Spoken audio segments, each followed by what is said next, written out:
PDIP waktu menerima berkas itu mereka ragu dan itu dianggap masalah pada waktu itu. Gitu tentang statusnya kok begini gitu kan, fotonya begini, dokumen-dokumennya begini. Cuman karena memang satu-satunya calon dan sudah harus goal, akhirnya diabaikan soal dokumen tadi. Tapi keraguan ada, itu diterangkan oleh ya kader PDIP yang jadi relawan Jokowi Ma'ruf. Temuan KIP gitu, bahwa 3 berkas pendaftaran ijazah itu yang dilegalisir itu kan, itu ternyata kita meyakini akhirnya tidak sah itu untuk dijadikan sebagai dokumen persyaratan. Itu legalisirnya tidak benar gitu kan, bahkan nanti kita akan dalam dan kita telah menerima poin bukti yang nanti dimasukkan juga keputusan KIP-nya bahwa UGM tidak pernah melegalisir. Bayangkan itu dokumen yang jadi persyaratan untuk KPUD Solo, KPUD DKI, kemudian sampai ke KPU, itu kan itu di dokumen tuh, dengan itulah maka Jokowi jadi itu dilegalisir, tapi UGM menyatakan tidak pernah legalisir.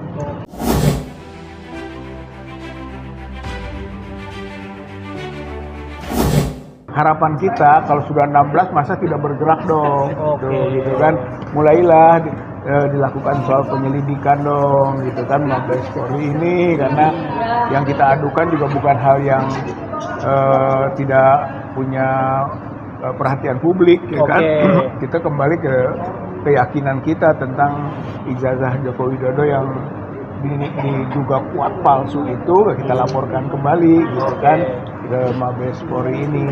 Jadi kurang lebih begitu agenda kita hari ini. Nah, mudah-mudahan signifikan yang sekarang pembuktiannya, sehingga mau tidak mau ya pihak Mabes Polri, Barreskrim dalam hal ini ya melakukan tindak lanjut lah, gitu kan, tidak perlu lagi menunggu lama-lama. Jadi 16 bukti yang diajukan Bang Rizal ini bukti dugaan ijazah palsu ya, bukan bukti ijazah asli ya.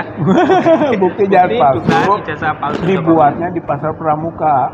Bahwa lebih jauh lagi kita berbicara tentang bukan hanya palsu asli, di mana si palsu dibuat. Itu jadi lebih melompat. Nah, 5 bukti yang hari ini diajukan apa saja, Bang? Ya, yang pertama kaitan dengan masalah di Solo. Kan ada APIP di Solo yang menerangkan bahwa Jokowi itu dulu di Solo Dr. Andes gitu, bukan insinyur, satu. Yang kedua juga Beator menambahkan bahwa waktu di Solo itu alumnus dari STIE Surakarta, bukan UGM. Gitu, karena ini baru bahkan ada sekda yang menyatakan ruangan kantor sebelahan dengan Jokowi nggak pernah mendengar selama di jabatan sebagai sekda itu Jokowi alumnus UGM, itu ada gitu kan. Itu bagian Solo. Yang kedua bagian PDIP, bahwa PDIP waktu menerima berkas itu mereka ragu dan itu dianggap masalah pada waktu itu. Gitu tentang statusnya kok begini, gitu kan, fotonya begini, dokumen-dokumennya begini. Cuman karena memang satu-satunya calon dan sudah harus goal, akhirnya diabaikan soal dokumen tadi. Tapi keraguan ada, itu diterangkan oleh ya kader PDIP yang jadi relawan Jokowi Ma'ruf, yaitu Yulianto. Nah, yang terakhir bagian yang berkaitan dengan masalah temuan KIP gitu, bahwa 3 berkas pendaftaran ijazah itu yang dilegalisir itu kan, itu ternyata kita meyakini akhirnya tidak sah itu untuk dijadikan sebagai dokumen persyaratan. Itu legalisirnya tidak benar, gitu kan, bahkan nanti kita akan dalam dan kita telah menerima poin bukti yang nanti dimasukkan juga keputusan KIP-nya. Bahwa UGM tidak pernah melegalisir. Bayangkan itu dokumen yang jadi persyaratan untuk KPUD Solo, KPUD DKI, kemudian sampai ke KPU, itu kan itu di dokumen tuh, dengan itulah maka Jokowi jadi itu dilegalisir, tapi UGM menyatakan tidak pernah legalisir. Bayangkan palsu jadi. Itu jadi ini yang paling penting nanti akan kita setelah kita sampaikan gitu kan, bahwa mohon ini dengan ini masa diem aja gitu. Baris Krim. Berarti ada 3 ini ya klaster ya. 3 kalau klaster. ada klaster Solo, Iya. klaster PDIP sama klaster Iya. KIP. Kita bahas Cocok. satu-satu coba. Dari klaster Solo dulu, Bang Rizal. Bang Rizal dapat bukti pengakuan yang di Solo tadi dari mana, Bang Rizal? Saya semua itu 4 video. Oke. Gitu kan. 1 PDF putusan. Jadi 5 yang Oke. sekarang masuk kan. Nah, yang sifatnya yang video itu 1 dari yang beredar semua itu gitu kan, yang kita tangkep lah gitu kan, orang bisa nangkep bisa enggak, kalau saya tangkep gitu kan. Oke. Yaitu soal aktivis malari 74 namanya Lilik ya. Itu yang menerangkan tentang itu bahwa Dr. Andes loh, bahkan dia menyebut pembuatan itu dilakukan oleh Eko Sulistyo dan Pratikno loh, disebut Sama kayak Bang Rustam dong. sama. Jadi ini beberapa sumber jadinya kan. Mutawatir kalau hadis mah gitu kan, dari beberapa sumber yang Dari sama, banyak banyak sumber, sumbernya Oke. gitu. Nah itu Solo. Kemudian Beator menerangkan juga Solo, Beator Suryadi, Beator Suryadi, kan? ya. Dia tegaskan kembali bahwa di Solo itu dia menggunakan data alumnus STIE-nya Dumatno. Oke. Gitu. Jadi Dumatno ini yang diambil gitu ijazahnya oleh Jokowi. Itu STIE Surakarta.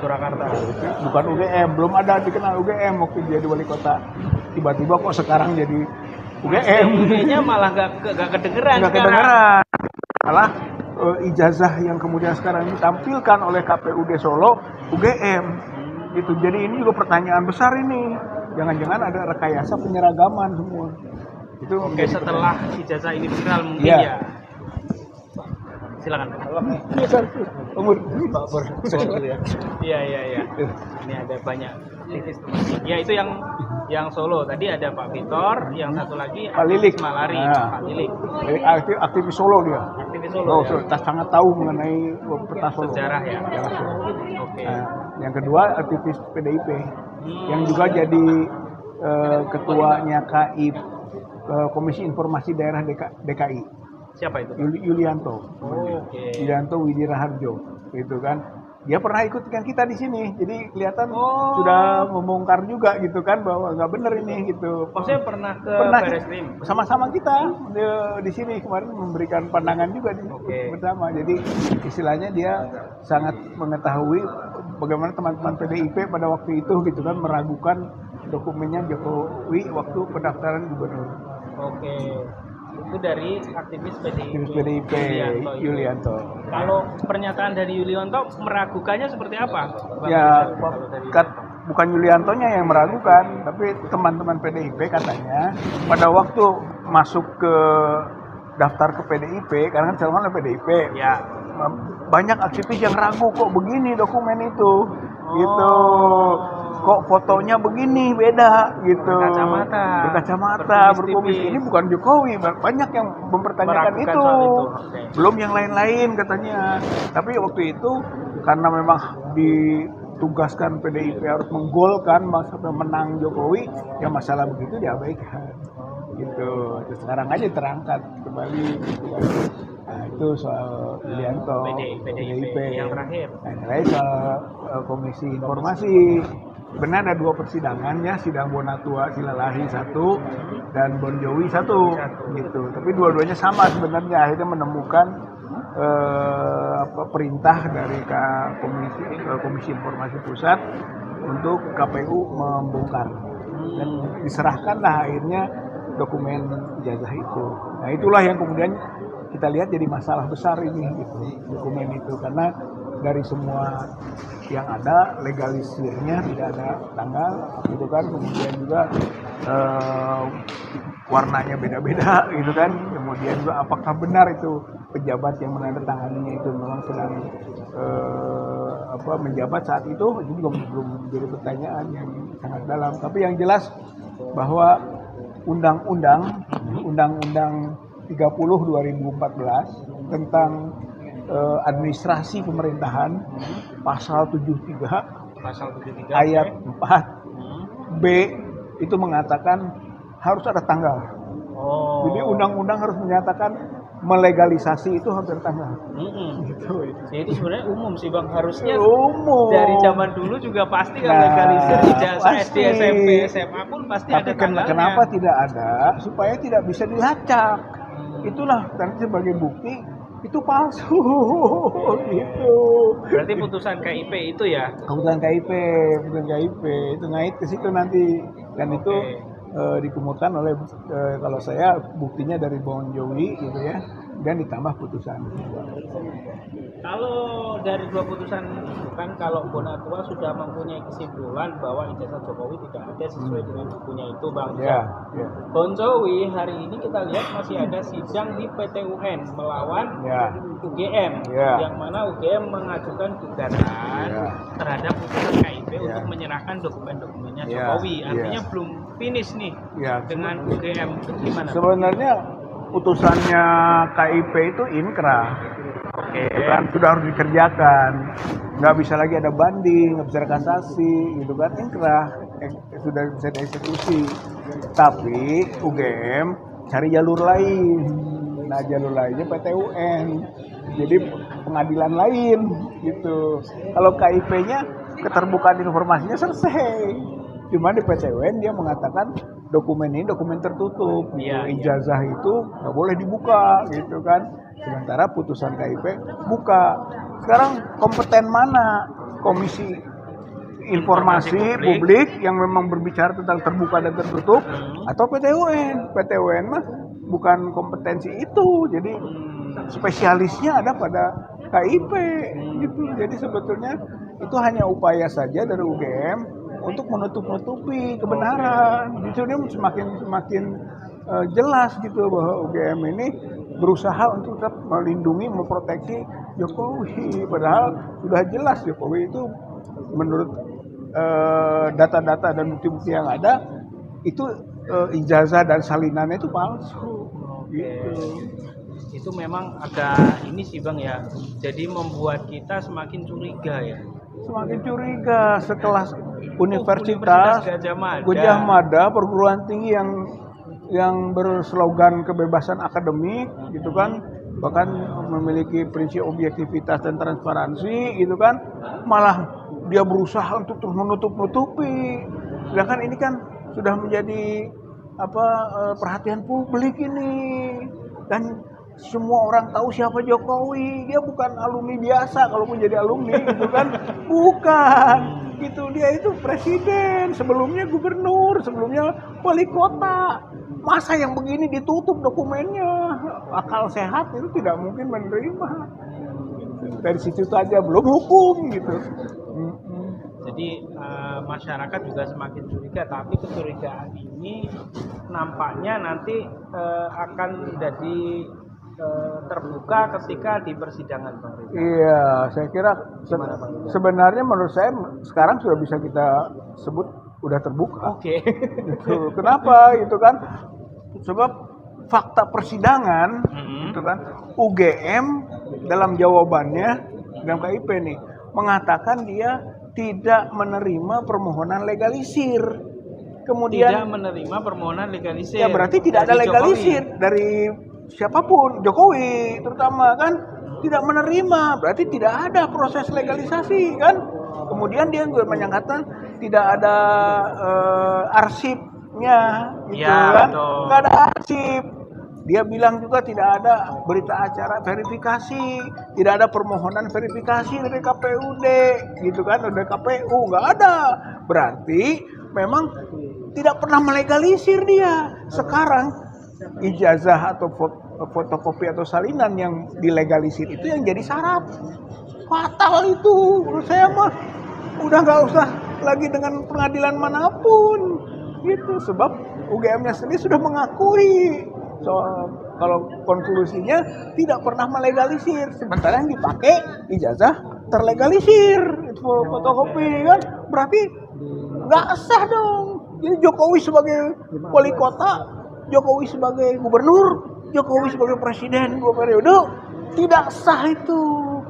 Ini udah ketemu, makanya sekarang hari ini gitu kan kita akan masukkan nih Pak Bareskrim, begini loh keadaannya gitu kan, bahwa Pak Jokowi sebagai wali kota, sebagai gubernur, sebagai presiden itu tidak itu karena temuan ini.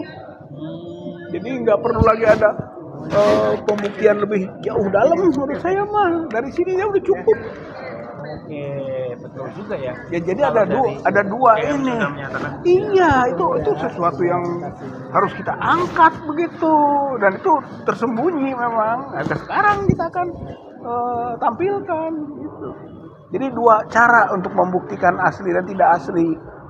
Satu, kasusnya Pak Roy dan Dr. Tifa, ya kan, jelas dia nanti membuktikan jaksa itu asli tidak asli, satu.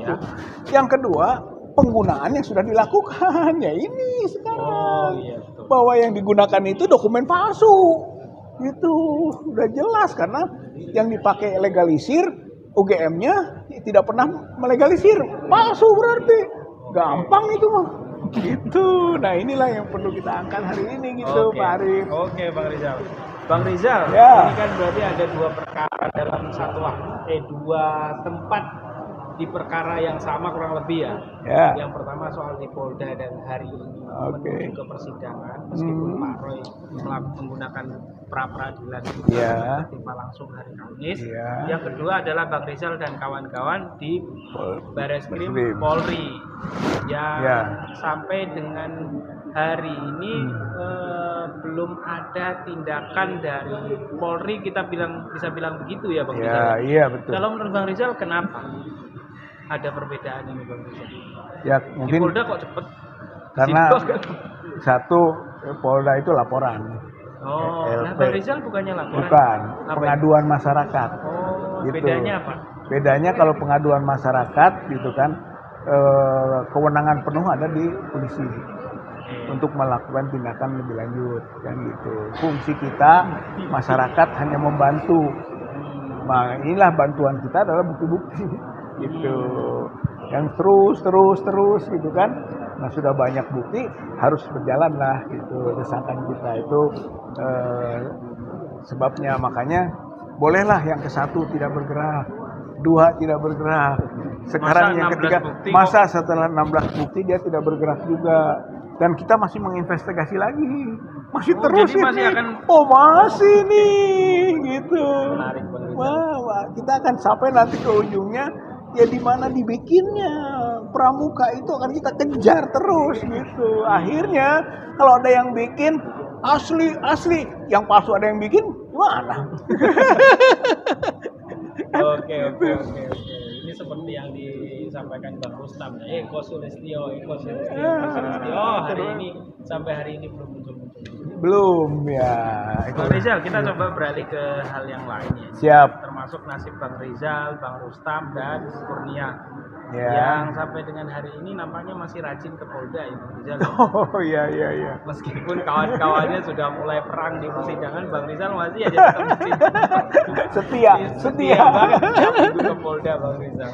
Ya. Ini Bang Rizal melihatnya seperti apa ini Bang Rizal nantinya ini Bang Rizal, nasibnya Bang Rizal dan kawan-kawan ini? Ya antara tergantung dan tidak tergantung ya, tergantung tidak tergantung dalam pengertian kasus dengan Bang Roy dan Bu Tifa. Pak Roy kan udah selesai ya ke Polda? Roy udah selesai Poldanya, kemudian dioper kan P21 dan seterusnya, proses berjalan. Sementara yang ini karena dipecah-pecah jadi klaster-klaster ini yang sebetulnya juga tidak lazim itu kan, dalam hukum itu ada klaster-klasteran nggak umum, tapi ini terjadi kan di klaster-klaster, ya udah konsekuensinya begitu, ada klaster yang bisa loncat, ada yang tidak. Nah kelihatan yang klaster 1 ini masih menggantung, masih mengambang gitu. Bahkan kalau dari sisi kita mah lebih bisa membuktikan tidak benarnya tuduhan atau laporan itu, lebih mudah. Kalau Bang Rizal Dan ini, insya Allah kalau saya punya keyakinan begitu. Kalau misalnya, kenapa Bang Rizal? Ya karena kalau saya dan Pak Rustam itu tidak dan Ibu Kurnia lain satu. Kalau saya dengan Pak Rustam itu tidak dilaporkan oleh Jokowi. tapi oleh termul-termul. Oleh termul-termul. Ya kemarin kan katanya sudah gugur itu Roy, termulnya. untuk yang kasus Roy, tipe H, dokter tipe H yang Kalau gugur. untuk- Karena belum ada proses kan, jadi nggak tahu gugur tidak gugur Iya, terusnya. iya. Tapi kalau lihat dari yang Dokter Roy dan Dokter Ritipa aja gugur, ya masa yang kita nggak gugur kan gitu. Aneh. Makin aneh juga Iya, tuh. lebih mudah kan gitu, makanya lebih mudah kalau menurut saya untuk melakukan perlawanannya lah. Saya lebih yakin untuk lebih mudah melakukan perlawanan gitu, untuk membatalkan deliknya gitu. Seperti itu contohnya gitu kan, saya dengan Dokter Rustam tidak dilaporkan oleh Jokowi. Itu sementara Bu Kurnia dilaporkan oleh Jokowi, tapi dia sebagai advokat yang nggak boleh dilaporkan. Iya benar juga ya. Iya, jadi Sebetulnya sebetulnya kan aktif advokat, Aktif. termasuk menggugat juga. waktu TPUA, juga iya kan, sedang berjalan juga di dia advokat Barreskrim. aktif yang sedang membela kasus ini gitu. sebelum TPUA dibubarkan. Jadi sebelum dibubarkan, bukan IB. Allahu Akbar. Sekarang imam besar Bang Rizal. Kagak gitu. Jadi kurang lebih begitu gitu Ya. kan. Jadi sebetulnya aktif sebagai advokat, dan menurut undang-undang advokat tidak boleh itu jadi sebenarnya lebih mudah menjawab melakukan perlawanan untuk membatalkan itu. Bukan, saya sangat yakin tidak akan terbukti unsur-unsur delik yang diadukan. Berarti Bang Rizal ini waktu juga ternyata. Iya Ternyata teman-teman. tak terasa udah Siap-siap. 25 menit. Terakhir nih Ya, Bang Rizal, ya. seberapa yakin ini Bang Rizal ini kan kayaknya dari tahun kapan ya Bang Rizal? 2 tahun yang lalu, 3 Dari tahun. 2 tahun 3 tahun yang lalu bolak-balik, bukan cuma di Polda, Barreskrim juga. Iya, sama. Dari TPUA sampai sekarang ini ganti jadi pemburu ijazah Jokowi ini. Iya. Terus saja gak berhenti. Berarti ini kan penuh dengan keyakinan nih Bang Iya, Rizal, iya. gak putus asa. Iya. Walaupun termul mencaci maki, Iya, walaupun iya. sekarang ke Polda dilaporkan, Iya, tetap iya, aja Bang iya, Rizal. iya. Nah ini motivasinya apa Bang Rizal? Ya, saya kira kan dari awal kita tidak bukan kepentingan diri kita ya. Teman-teman semua juga bukan kepentingan pribadi. Hubungan dengan Jokowi kenal nggak kenal. Oke. Kan gitu. Apa urusannya kita ngurus-ngurus ijazah orang. Oke. Tapi masalahnya adalah masalah publik, masalah rakyat, masalah masyarakat gitu kan. Masyarakat yang memang ingin tahu dan belum terjawab sampai sekarang. Jadi selama sebelum terjawab, sementara kita masih bisa berikhtiar, kita akan ikhtiarkan gitu.